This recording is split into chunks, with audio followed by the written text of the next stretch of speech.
بسم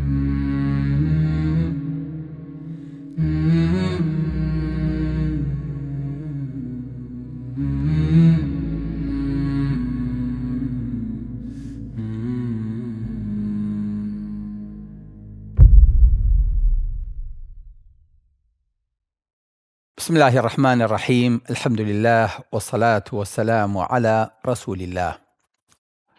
هەبوو نەبوو کەس لە خوا گەورەتر نەبوو. لەگەڵ ناوبردنی ئەم زاراوەیە هەموو مناڵ و گەورەیەکی ژۆقڵاغە بێ بۆ ئەوەی کە بزانێ دوای ئەمە چی هەیە. خوای گەورە فەرمێ فەقسوسی القەسەسە لعلهم یەتەفەکەڕون. تۆ چیرۆکەکان بژێڕەرەوە بۆ ئەوەی کە بیری لێ بکەنەوە. چیرۆک لە ژیانی گەورە و بچووکە بەڕاستی تام و کاریگەریەکی زۆر سەیری هەیە. هەتا ئینسانیش بە گەورەی خۆی کە قورئانە خوێنێتەوە، خوای گەورەیەک لەسەر چواری قورئانی بۆ کردو بە چیرۆک. خۆی توانی لەو هەموو باس و خواسەیە کە ئەگەر هەموو دەریاکان بن بە مەرەکەب قسەی خوای گەورە تەواو نابوو. بەڵام ئینسان لە چیرۆک چێژە بینێ. بۆیە فەرمێ نەحن نەقص عەلەیکە ئەحسەن القەسەس. کە باسی یوسفەکە فەرمێ ئێمە خۆشترین چیرۆک بۆ تۆ جێڕینەوە ئەی محەممەد، بۆ خۆت و بۆ ئومەتەکەت، بە ئەو کەسانی کە جوو ئەگرن. ئینسان ئەگەر 100 جار چیرۆکی یوسف هاوشێوەکانی بخوێنێتەوە لی تێر نابێ. هەموو جارێکیش پند و عیبرەت و شتی تازەگەری لێ فێرە بێ. بۆیە ئینسان بە تایبەتی مناڵ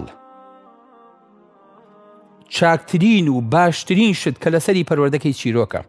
ئێمە لەم بابەتە زۆر غافڵ بووین. منداڵەکانمان بەرەڵا کردووە بۆ ئەوەی کە کارتۆنەکان پەروەردەیان کە. جا کارتۆنەکانیش ما ئەنزەل الله بها من سوڵتان.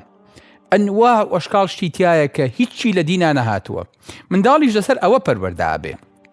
چونکە پێغەمبەری خوا صلی الله علیه وسلم جارێکیان کە ئەچێتە ماڵەوە بێنێت دایکە عایشە ڕەفیقەکانی ئاوا ئیزنیا و پێغەمبەری خوا هاتۆتەوە ئەوی شەرمەکە پەردەیەکی هەیە داوێتی بەسەر یاریەکانە بۆ ئەوەی کە بسەلمێ. کاریگەری یاری حتا لە تەمەنی گەورەیە چەند لە زاکیرە و لە میمۆری مناڵ ئامێنێتەوە. پێغەمبەری خوا صلی الله علیه وسلم ئاواچێ پەردەکە لابە ئەسپێک کەوێتە خوارەوە کە سێرەکە باڵی هەیە. پێغەمبەری خوا صلی الله علیه وسلم فەرمێ ئەی عایشە ئەم ئەسپە چییە باڵی هەیە؟ فەرمی پێغەمبەری خوا ئەی تۆ نەوبیستووە سولەیمان ئەسپی هەبووە باڵی هەبووە؟ لە ئەفسانەکانە یاخود لە چیرۆکەکانە جێڕاوەتەوە دایکە عایشە ئەمە لە مێشکیان نەخش بووە، یەکسەر قەنەعەتی بۆ دروست بووە، هاتووە ئەسپێکی دروست کردەوە بە باڵەوە.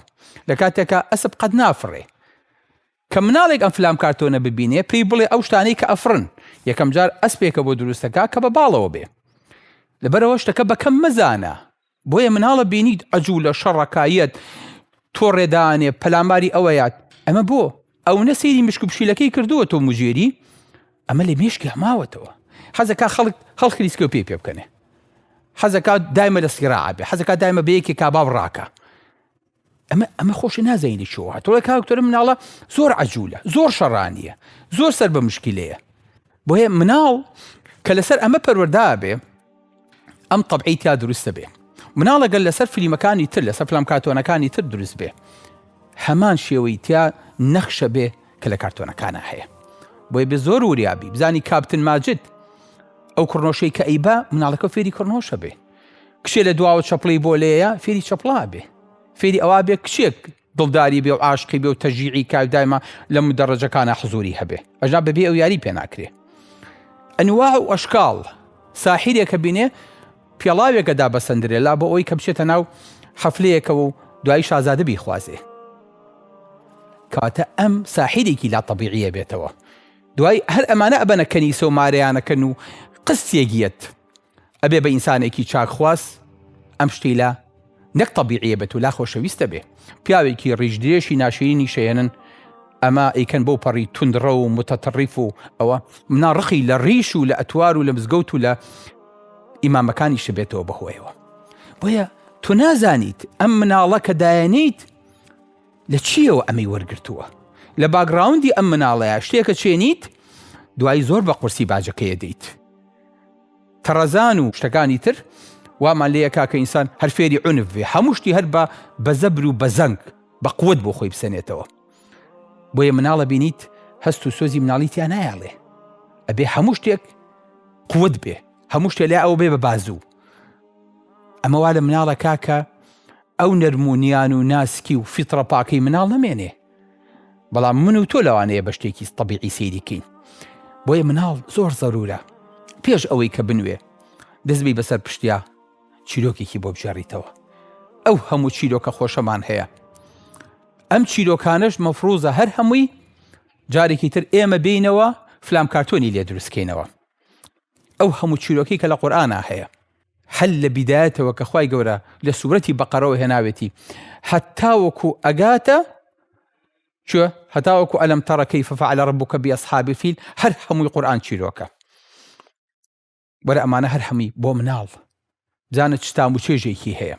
سیرەی پێغەمبەری خوا صلی الله علیه وسلم، جەنگەکانی پێغەمبەری خوا صلی الله علیه وسلم. سعد دەفەرمێ ئێمە منداڵەکانمان فێرە کرد ئەمان و کوڕم ئەمانە عیزی باوکو باپیرتانە لەبەریکەن، چۆن قورئان و سونەتمان پێ لەبەرەکردن ئاوا بەدر و ئوحود و خەندەقمان پێ لەبەرەکردن، بۆ ئەوەی کە بیزانن، بۆ ئەوەی کە بیریان نەچێتەوە.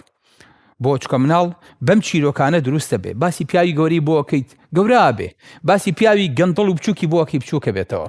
چاوی لێیەکە نازانی ئەم مناڵە دزی لە چیەوە فێر بووە، نازانی ئەم مناڵە لە مسلسلێکەوە باوکێک کە بینی بە دزیەوە ژنی هێناوە لە شوێنێکی ترە درۆ لەگەڵ ماڵ و مناڵەکەیە کامیش فێری درۆ بێ، وازێنە درۆهی گەورەکەیە. بۆیە ئەمیش ئەیکا بەلای تەبیعیە، بەلای دڵ تۆ شادانیشتووە. جگەرە و نێرگەلە و ئەنواع و ئەشکاڵ ئەخلاقی نامۆ فێرە بێ نازانین لە چی وەریگرتووە. بۆیە مناڵ نازانێت تەڕوشکی خۆی لێکجا بکاتەوە. ئەو هەموو بەرنامانەی کە هەیە، ئەو هەموو ئیعلامە خراپەی کە ئەخرێتە بەردەستی مناڵ، کەسێک دانیشە زەعتوتێک ڤیدۆیەکە هێنێ بەس مناڵە خاتە پێکەنین ئەنواع و ئەشکاڵ درۆوەکە، ئەنواع و ئەشکاڵ تەلاقە خوا ئەو ناو ئەشکاڵ قسەی هەرز و بەڵەزەکە، مناڵ ڕێ قسەکەی هێنێ نەخڵێ کات. ضرورە تۆیەک وەکو دایک و باوک ئەو هەموو مێژوە جوانەمان هەیە، ئەو مێژوانە جارێکی تر بنووسینەوە، جارێک تر ئەو مێژوانە بکەین بە چیرۆک لە ژیانی خۆمانە، بیکەین بە کارتۆن، بیدین بە AI، جارێک تر مناڵ سەیری کات چێژی لێ ببینێ، سەیری تاریخی ئیسلامی کە بزانە بە درێژایی تاریخی ئیسلامی، بزانە سەیری تاریخی سەحابە بکە، بزانە ئەو چیرۆکانی حتا پێغەمبەری خوا صلی الله علیه وسلم باسی کات. پێغەمبەری خوا خۆی دائانیشە چیرۆکمان بۆ جێڕێتەوە. قوتیل ئەصحاب الأخدود، خوای گەورە نیوەی چیرۆکەکە لە قورئانە باسەکات لە جوزی عەمەیە، نیوەکەی تر پێغەمبەری خوا صلی الله علیه وسلم بۆمان باسەکا فەرمێ کاتی خۆی مناڵێکە بوو لە بینی ساحیر و لە بینی ڕاهیبێکا بوو. چیرۆکەکەی دوور و درێژە. علامەتی چییە؟ علامەتی ئەوەیە کە ئەم چیرۆکە مناڵ دروستەکە. بۆیە ناکرێ و نابێت مناڵ لەم بابەتە غافڵ بکرێ و وەکو خۆی تام و چێژ و قیمەتی پێ نەدرێ، بە تایبەتی هەمووی نەکرێ بە نامیلکە. ئەم چیرۆکانن کە قورئان و سونە ئەو ئیتیمامی پێداوە، باسی کەسێک کە چوونە ناو ئەشکێتەکە و دەرگای ئەشکەوتەکان لێگیرە. ئیتر مناڵ ێستا تووشی عوقتەیەکە بێ، ئەم پیاوانە بێ لا ئەشکەتەکە چی بکەن، اینجا چی بخۆن، اینجا چۆن بژین، اینجا خۆم بەیاڵیش نەبوو کاتی تەلەفۆن بۆ کەسکەن، باشەمە چۆن نەجاتیان بوو. بەڕێی ئێوە زۆر گرنگە. سێ کەس هەبوون، سێ نەخۆشییان هەبوو، خوای گەورە شفایدان و دوای مەلایکەتی بۆ ناردن و تاقیکردنەوە. ئەگاتان لێ بێ ئەگەر دوای فەقیری دەوڵەمەند بوو معناوایە خوای گەورە تاقی دەکاتەوە. بەرە بێ زۆر وریابی لەوانەیە خوای گەورە یەکسەر نیعمەتە گۆ لێ بسەنێتەوە. یەکسەر ئەم منداڵە ئەخەیتە ناو وەزعێکەوە، ئەخەیتە ناو حاڵەتێکەوە، منداڵەکە بخۆی تێگا باسی چیەکەیت، چاو بڕیتە چاوی. اینجا مناڵەکە فێرە بێ لانی علمی، مێژوویەکی فێرەکەیت، لانی کۆمەڵایەتی فێرەکەیت، ئەخلاق و ئەدەبێکی فێرەکەی، عەقیدەیەکی ئیسلامی فێرەکەیت. مناڵەکە لەگەڵ تابیرەکات، ئەڵێ باوکە ئەی بۆچی ئەوانە بوو، ئەی بۆچی ئەو پیاوە لە مناڵەکەیە، ئەی بۆچی ئەو ژنە ئاوای کرد، یخۆ بۆ پرسیارەکە. نە ئەگە پرسیارێک اینجا تۆ پرسیارکە، مێشکی بجوڵێنە، غەربەلەیکە، بیا لە بێژن. ئەم مناڵە فێری قسا بێ، فێری دەربڕینە بێ، فێری هەڵسەنگاندنە بێ، فێری تەحەدیە بێ، فێری ئەوا بێ لە ئەخیرە هەر حەقەکە سەرەکەوێ. با ئینسان بە کۆمەڵێک ناحەقی و زوڵم و ستەم و نەخۆشی شاتێ پەڕێ. لەبەرەوە چیرۆکێکیان بۆ بجێڕنەوە کە لە ئەخیرە مژدەبەخش بێ، نەک بەعەکسەوە. چیرۆکێکیان بۆ مەژێڕنەوە ترسناک بێ. مناڵ شەویە داوناوە بەڵام خەوی لێ ناکەوێت. یە بۆ لاوەڵێ خۆیەکا بەژێ بەتانێکە تا لە سیسەمەکاڵێ ئەل باوکات ترسم، باوشێ پیاکە، باوشەکە بە دایکە نازانی چی بینیوە، ئەو هەموو فلیمە ترسناکە، ئەو هەموو فلیمی سحرە، ئەو هەموو هینانە بڵێ یەکەم جار چێژێکە، بەڵام چێژەکە لەگەڵ ترسایە. لەبەر مناڵەکە ئاوا سەیری فلیمە ترسناکە کاکاوە چاویشی ئەبڵق بۆ ناشتوانە وازی لێ بێنە، تازە تێکەڵیشی بۆ شەم ناوێرە بخەوێ. بۆیە ئەبێت ئەم مەفهومانە لە مێشکی مناڵە ڕاست کرێتەوە کە باسی جینۆکە و شەیتان و شتیشتیشی بۆکەی بیکەی بە شتێکی جوان، باسی مەلایکەتی بۆ بکەی، باسی شتی ڕەکوپێکی بۆ بکەی، باسی ئەوە بۆ بکەی کە خۆی گەورە ئەمانی دروست نەکردو بۆی کە بتوان عەزیەتی ئینسان بن، قەتیش ناتوانن. لەبەرەوە دایم بە باسی ئەوی بۆ بکەی کە خۆی گەورە دوو مەلایکەتی لەسەر شانمان دروست کردووە، کەسێکی بۆ دایناوین پارێزگاریمانەکە، خۆی ئاگای لێمانە، هەموو ئەمانە لێ مێشکی مناڵە. بۆیە مناڵ ناکرێ بەجێ بێڵیت کە مناڵ دروست دەکەیت، ئەتەوێت دروستی کەیت، چیرۆکی بۆ ژێڕیتەوە. ئەم مناڵە ئێستش من کۆمەڵێ چیرۆکم لە مێشکایەکە باوکم بۆی ژێڕابێتەوە. یەکسەر لەو شەوە سوبحان الله ئێستش دەتوانم بڵێم کەی و چۆن و چی بوویت، کەلیمەکان توانم ببژێرم. وەڵڵاهی دروستی کردوم، هەتا ئێستاشی لەگەڵا بێ. باوکم ناوەکەشی نازانین، دوای کە گەورە بووم پرسیارەکەم باسی عەبدوڵڵای کوڕ ڕەواحی بۆ کردوم، بەڵام زۆر لە ژیان میگۆڕی.